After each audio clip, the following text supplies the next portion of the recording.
અમરેલીમાં પારેખ વિદ્યાર્થી ગૃહમાં સ્નેહ મિલન કાર્યક્રમ યોજવામાં આવ્યો હતો। અમરેલીમાં પારેખ રણછોડદાસ દેવચંદ વિદ્યાર્થી ગૃહ દ્વારા નૂતન વર્ષ નિમિત્તે સ્નેહ મિલન કાર્યક્રમનું આયોજન કરવામાં આવ્યું હતું। આ સ્નેહ મિલનમાં એકબીજાને શુભકામનાઓ પાઠવવામાં આવી હતી।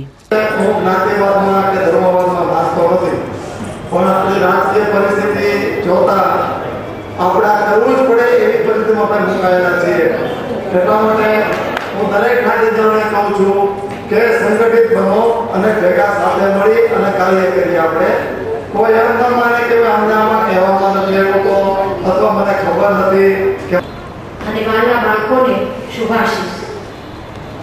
દિલીપભાઈ અહીંયા મને અને હિનાબેનને બંનેને બે શબ્દ બોલવાનું કહ્યું।